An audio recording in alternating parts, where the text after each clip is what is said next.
So what I want to do now is take an in-depth look at the Occupy movement and kind of think about some of the issues we brought up earlier, things like the rapid diffusion of the movement, how this happens so incredibly quickly relative to sort of the time span of what we would consider traditional social movements. And then also thinking about how the movement is aided by media, by social media, by, Facebook in particular, which is the tool that we're going to talk about here. And then, sort of unpack what's going on at the micro level. What are people doing on Facebook? How are they using it? I'll say as a side note, Neal and I also have all the data on Twitter for the movement that we were able to capture, and it's really interesting how different the uses of Facebook and Twitter are. I won't talk about that here, but if anyone's particularly interested in that topic, there's some really interesting work to be done there, I think, in terms of how these different tools are used.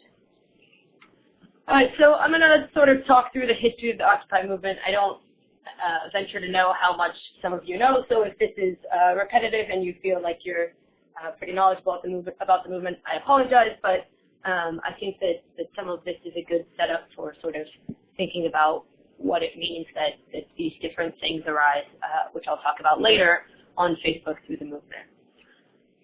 So as I mentioned earlier, the Occupy movement is formally credited with a start date of September 17th, right? That's the date of the first protest, formally speaking. But it's attributed to starting in Tahrir Square, to starting with the Spanish Indignados movement. So both of those movements really gave the roots to the Occupy movement. I found this really interesting quote from one of the co-founders of Adbusters, the Canadian not-for-profit magazine, which sort of helped spark the movement. And she said the following, and I'm quoting her here. The left had been chattering on about revolutions for a long time, but we've basically been howling at the moon. And then, all of a sudden, a bunch of young people in Egypt using social media were able to mobilize not just 500 or 5,000 people, but 50,000 people. They inspired us with their courage and with their techniques. In our brainstorming sessions at Adbusters in February and March, we said, isn't some sort of regime change possible in the United States of America? It wouldn't be a hard regime change, like what happened with Mubarak, who was basically torturing people every day. We called it a soft regime change. And so one of the things I think is really interesting about sort of the way that this has been captured is both that there's a lot of really, deep thinking about what's happening sort of in the greater context, but also that there's this sort of idea like we are going to start this kind of regime change. We are going to spark this to happen.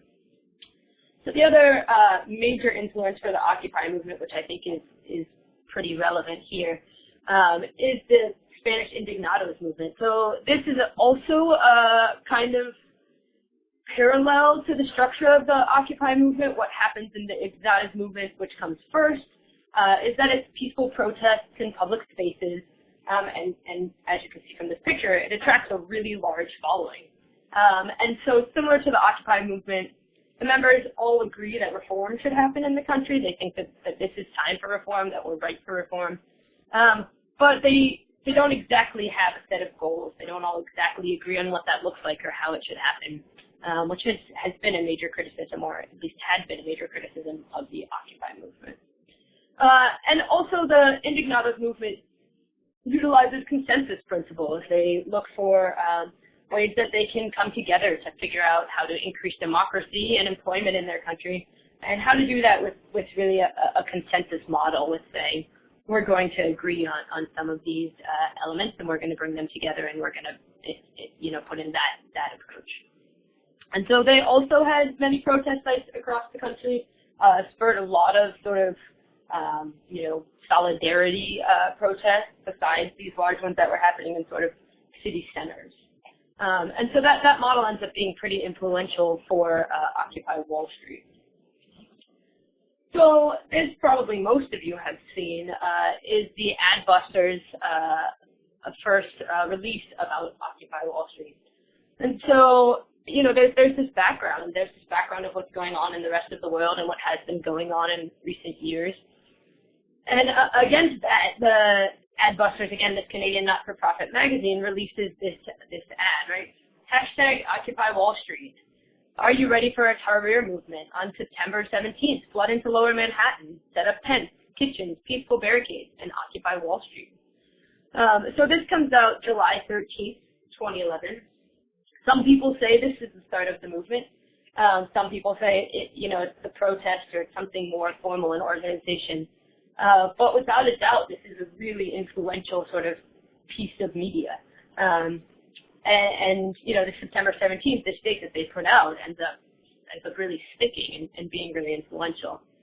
A lot of other really powerful groups, sort of a diverse set of really influential groups, also backs this idea, right? They back this movement, or this budding movement, and this sort of ranges from the group we're going to talk about in a second, they call themselves the New Yorkers Against Budget Cuts, and the Hacktivist Collective Anonymous, which some of you may have heard of from their many sort of public attacks on groups that they see worthy of attacking. And so this New Yorkers Against Budget Cuts sets the date of August 2nd to incorporate as a General Assembly, right? August 2nd is the date which is set as the deadline for the debt ceiling. And so midnight that date is the deadline, and they say we're gonna incorporate a General Assembly. So they get together with a group of people who are sort of strategically planning for Occupy Wall Street. And the two groups, they sort of meet, they talk, and then they also have a small demonstration at the Charging Bull sculpture in Bowling Green Park in Lower Manhattan. That happens sort of around 4:30 in the afternoon or so. And then they break out into groups, what they call working groups, and they start thinking about the September 17th event.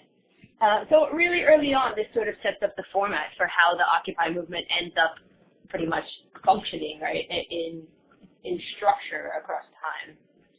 Anonymous, again, here, really throws their support behind the movement. Again, I'm just going to send out a very short video clip. And, they ask both of their supporters and other people who are behind this to join in the cause. So Anonymous has a pretty big following by 2011. Here's the video, just and click. But so the first few seconds, I'll stop talking and let you watch it in a second. The first few seconds are just sort of an intro. You can just watch it or skip it. But then you'll see this sort of what I would call classic Anonymous style. If you've seen anything about their attacks or if you've seen their sort of propaganda or pictures, and that's they're wearing these masks, these very iconic masks.